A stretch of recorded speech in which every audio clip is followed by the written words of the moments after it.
Welcome back. We have already derived Cauchy-Riemann equations as a necessary condition for checking differentiability of a complex function. In this class, we will discuss some problems related to checking differentiability and continuity of complex functions and computing derivatives.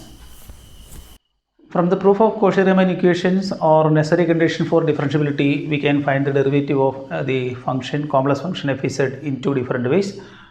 That is, we can compute the derivative f dash z is equal to ux plus ivx, or in another format f dash z is equal to minus I ui plus vy. Now equating the real and imaginary parts of these two equations, we have the Cauchy-Riemann equations. CR equations are ux is equal to vy, equating real part, and uy is equal to minus vx, that is equating imaginary part. Now the two formulae for computation of the first derivative, the derivative in terms of x only, or the derivative in terms of the partial derivative in terms of y only, or we can reduce the entire expression in terms of the partial derivatives of u alone or partial derivatives of v alone by substituting ux is equal to vy and uy is equal to minus vx. So we have two more formulae for computation of derivative. One is ux, then this vx can be replaced in terms of u, that is vx can be replaced as minus ui, that is minus I into ui, or we can reduce this expression in terms of v only, that is instead of this ux is equal to vy, that is vy plus I vx. So we can use either of these formulae for computation of the derivative of the differentiable function f z. So this is the standard formula we will follow. F dash z is equal to ux plus ivx. Next we are considering two functions, f z is equal to z square and f of z is equal to e raised to z, and we can check whether the functions are differentiable in the complex domain.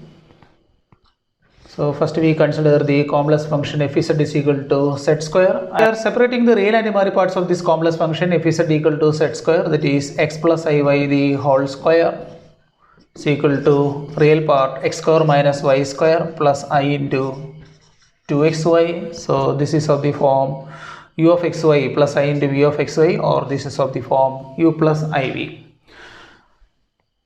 So where u is equal to x square minus y square, therefore ux is equal to 2x, uy is equal to minus 2y, v is equal to 2xy, and the partial derivative is vx is equal to 2y and vy is equal to 2x. Here we can check the Cauchy-Riemann equations, that means ux is equal to vy and uy is equal to minus vx. That is, the CR equations are satisfied. Ux is equal to vy, that is equal to 2x, and another set of partial differential equations, uy is equal to minus vx, uy is equal to minus vx, that is equal to minus 2y. CR equations are satisfied. So according to our necessary condition, this f z equal to z square is differentiable everywhere in the complex plane. Now we can check whether the function is analytic in C. The first order partial derivatives ux, uy, vx, vy are all polynomial functions, so they are continuous. These first order partial derivatives are continuous and satisfying Cauchy-Riemann equations. So we have f z equal to z square is analytic everywhere in the complex plane. Also we can find the derivative. So by the derivative computation formula, we use the first set, that is f dash z is equal to ux plus ivx is equal to, what is ux? Ux is 2x plus I into 2y, or we can take this 2 as a common factor, 2 into x plus iy. The notation for x plus iy is z, so this is 2z. So if the complex function f z equal to z square is differentiable in the complex plane, its derivative f dash z is equal to 2z. Now consider another complex function f z equal to e raised to z, and we can check whether this function is differentiable in the complex domain and what will be its derivative. So first of all, we are separating its real and imaginary parts by replacing z by x plus iy. So e raised to z is e raised to x plus iy. So e raised to x into e raised to iy equal to e raised to x into applying Euler's formula e raised to I theta. So what is this e raised to iy? E raised to iy is cos y plus I sin y. Separating real and imaginary parts, real part is e raised to x cos y plus I into imaginary part e raised to x sin y. Suppose this is in the form some function of u of xy and imaginary part is in the form v of xy. So this is of the form u plus iv. Here what are u and v? Here u is equal to e raised to x cos y.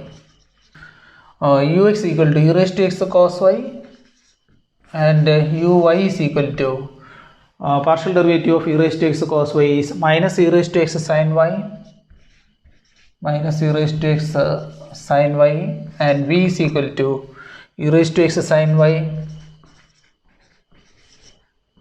Then vx is equal to e raised to x sin y, and vy is equal to e raised to x cos y. Here also we can say that the function f is equal to e raised to z satisfies Cauchy-Riemann equations. So ux is equal to vy, that is ux equal to vy equal to e raised to x cos y, and there is a sign difference between the derivative uy and vx, that is uy is equal to minus vx, that is ux is equal to vy and uy is equal to minus vx. That is, here equations are satisfied. Also we can see that all these first order partial derivatives ux, uy, vx, vy are continuous function. So by the necessary and sufficient condition for differentiability, we can say that this function f is equal to e raised to z is differentiable everywhere in the complex plane. Also this is analytic in the complex domain. And its derivative f dash z is equal to ux plus ivx. ux means e raised to x cos y, e raised to x cos y plus I into vx e raised to x sin y. Taking e raised to x as common factor, e raised to x into cos y plus I sin y, that is e raised to x into e raised to iy, e raised to x plus iy, or we have e raised to z. So the derivative of the complex function f is equal to e raised to z is e raised to z itself. Now in order to derive the derivatives of complex functions f is equal to sin z and f is equal to cos z, we require two formulae. Sin ix is equal to I sin hx and cos ix is equal to cos hx, where the sin hx and cos hx are hyperbolic sine and hyperbolic cosine. We have already studied these formulas. Hyperbolic sine hx equal to e raised to x minus e raised to minus x by 2, and hyperbolic cosine cos hx equal to e raised to x plus e raised to minus x divided by 2. Now consider the function f is equal to sin z, separating into real and imaginary parts. So by writing z is equal to x plus iy, expanding using the formula sin of a plus b, that is sin a cos b plus cos a sin b. So this is sin x cos iy plus cos x sin iy. Now substituting for cos iy as cos hy and sin iy as I sin hy. So we can write this as sin x cos hy plus cos x into I sin hy, that is I into cos x sin hy. Now this is in the form u of xy plus I into v of xy, or in the form f is equal to u plus iv, where this u is equal to sin x cos hy, v is equal to cos x sin hy.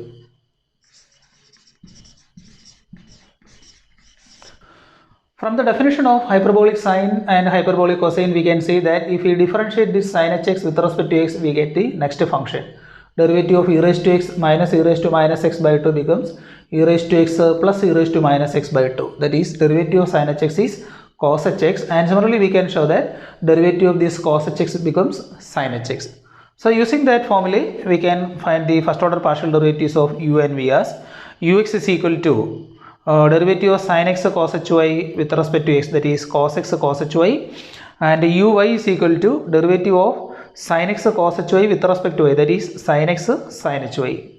And similarly for v is equal to cos x sin hy, and what is vx? Vx is derivative of this cos x sin hy with respect to x, that is minus sin x sin hy, and similarly vy is equal to cos x cos hy. Clearly we can say that the Cauchy-Riemann equations are satisfied, that is ux is equal to vy, and there is a sign difference between the derivative uy and vx, that is ux is equal to vy is equal to cos x cos hy, and uy is equal to minus vx equal to sin x sin hy. Hence the function is differentiable in the complex plane, and we can find its derivative as f dash z using the formula f dash z is equal to ux plus I vx. Here also the first order partial derivatives, the four first order partial derivatives are all continuous functions. So by necessary and sufficient conditions, we can say that this function f z equal to sin z is analytic everywhere in the complex plane, and such functions are called entire functions. Now we can find the derivative of this f z equal to sin z by the formula f dash z is equal to ux plus I vx. And substituting for ux and vx, what is ux? Ux is cos x cos hy, cos x cos hy plus I into vx. Vx is minus sin x sin hy, minus sin x sin hy. Now writing this hyperbolic cosine as cos iy, that is cos x into this is cos iy, cos iy minus sin x into I sin hy as sin iy. Now this is in the form of cos a cos b minus sin a sin b. What is the formula? This is cos a plus b, that is cos x plus iy, or this is cos z. So the derivative of f z equal to sin z is cos z. So f z equal to sin z implies it is differentiable everywhere in the complex plane, and its derivative is f dash z is equal to cos z. Similarly, we can compute the derivative of f z equal to cos z as minus sin z. Consider the question. Show that f z equal to z bar and f z equal to mod z square are not analytic in C. See, according to our necessary condition for differentiability, in order to show that this function is not analytic, it is enough to show that these functions f z equal to z bar and f z equal to mod z square are not satisfying Cauchy-Riemann equations. Take the first one, f z equal to z bar. What is z bar? X plus iy the whole conjugate, that is x minus iy. Now this is of the form u plus iv, where this u is equal to x and v is equal to minus y. Computing the four first order partial derivatives, so ux is equal to 1 and uy is equal to 0. Vx is equal to 0 and vy is equal to minus 1. And here we see that the first condition of Cauchy-Riemann equations, ux equal to vy fails, that is ux is equal to 1 and vy is equal to minus 1, that is ux not equal to vy. Since ux not equal to vy,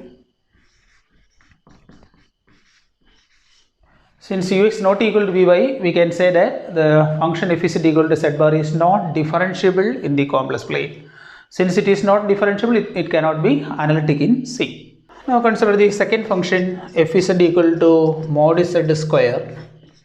And what is mod z square? Mod z square is x square plus y square. So we can write this as z into z bar. Z into z bar is equal to x square plus y square. So that is a real valued function. It has no imaginary part, or we can write this in the form x square plus y square plus I into the imaginary part is 0. So this is of the form u plus iv, where this u is equal to x square plus y square and v is equal to 0. So computing the four derivatives, first order partial derivatives, ux is equal to 2x and uy is equal to 2y, vx is equal to 0 and vy is equal to 0. Here also we can see that the first order partial derivatives ux vy, that is 2x equal to 0 implies x equal to 0. That means when x equal to 0, this ux is equal to vy. And similarly, when y is equal to 0, there is a sign difference between uy and minus vx, or we can write this in the form uy is equal to minus vx equal to 0 only when this y is equal to 0. That is, at z equal to 0, that is when x equal to 0 and y equal to 0. So the function is differentiable at the point z equal to 0, or it is differentiable at origin only, and these conditions does not hold for any point other than the origin. That means whenever x is different from 0, we can say that ux is not equal to vy. Since the function is differentiable only at the single point z equal to 0, it cannot be analytic there because of the definition of analyticity.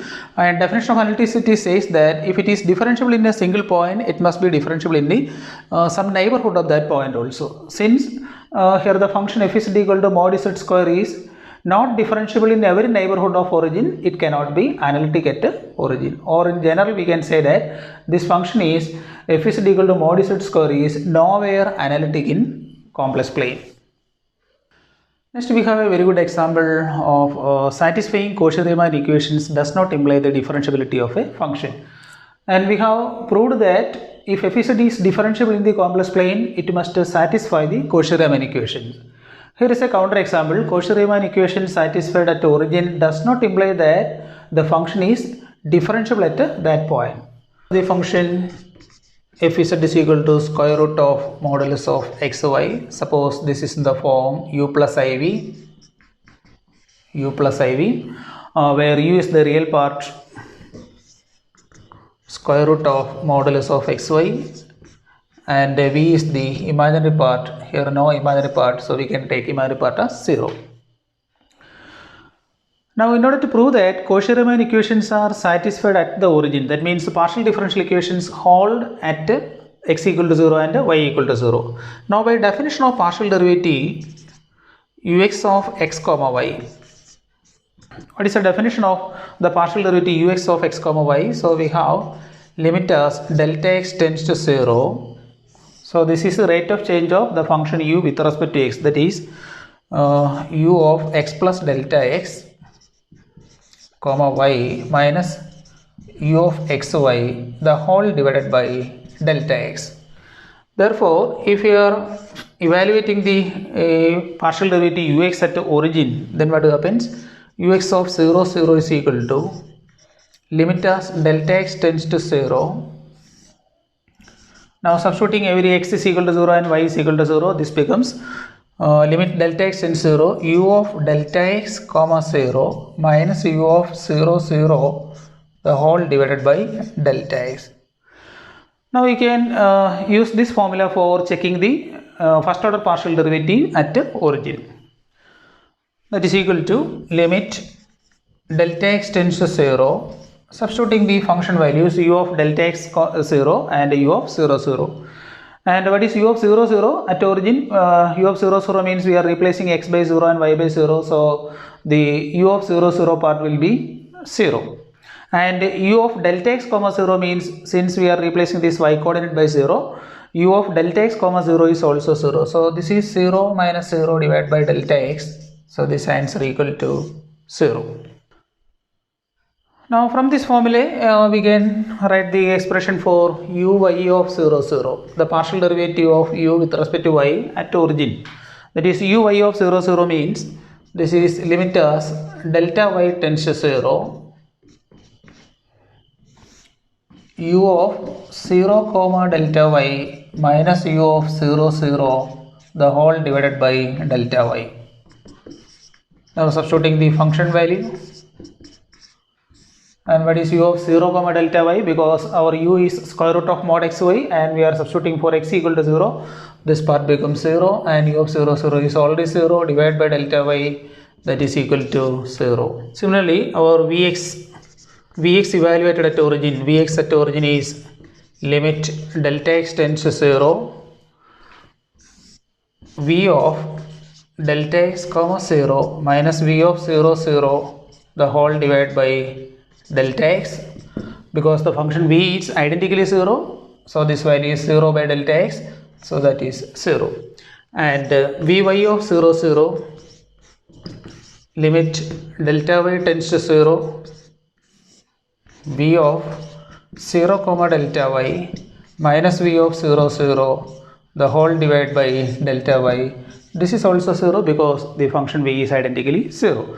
That means at the origin we can say that the partial derivatives ux equal to vy, ux is equal to vy equal to 0 and uy is equal to minus vx, that is also 0. That means the Cauchy-Riemann equations are satisfied at origin. That is, at origin ux of 0 0 is equal to ux is equal to vy of 0 0, that is equal to 0, and uy is equal to, that is uy of 0 0 equal to minus vx of 0 0, that is also 0. That is, Cauchy-Riemann equations are satisfied at the origin. But this does not imply that the differentiability of the function f z equal to square root of mod xy at the origin. So in order to evaluate the derivative f dash of 0, we will evaluate the limit z tends to 0, f z minus f of 0 divided by z minus 0. Now we take a path along which z tends to 0 as the straight line path passing through the origin. Suppose the straight line is y is equal to mx. Suppose we are moving to origin along the straight line with the slope of m. So along that path, limit as z tends to 0 means x plus iy tends to 0, x plus iy tends to 0, f z equal to square root of mod xy minus f of 0 is 0 divided by z is x plus iy. Now along the path y is equal to mx, along the path y is equal to mx, what will be the derivative value? F dash of 0 is equal to limit as replacing y by mx. So x plus I mx, or this is equivalent to the variable limit x tends to 0 square root of modulus of x into mx divided by x plus I mx equal to limit x tends to 0. Since x is not equal to 0 because x is tending to 0, we can cancel one x from both numerator and denominator. So this expression becomes square root of mod m divided by 1 plus im. So that is equal to square root of mod m divided by 1 plus im. That limit depends on the slope of the straight line along which we are tending to 0. Hence the limit f dash of 0 does not exist. That means even though the Cauchy-Riemann equations are satisfied at the origin, the function need not be differentiable at the origin. Now in order to consider more analytic functions, we have to consider the properties of derivatives of complex functions. The first property, if f is a differentiable function, then it's the constant multiple, that is derivative of the constant multiple c f dash is equal to c into f dash. And if f and g are two differentiable functions, then their derivative of the sum, that is f plus g the whole dash is equal to f dash plus g dash. Similarly for the difference f minus g the whole dash, it is f dash minus g dash. And for the product, if f and g are differentiable, derivative of the product is equal to f into derivative of g plus g into derivative of f, similar to our real variable calculus. And for the quotient f by g, derivative of the quotient is equal to g into derivative of f minus f into derivative of g the whole divided by g square, provided this g is not identically equal to 0.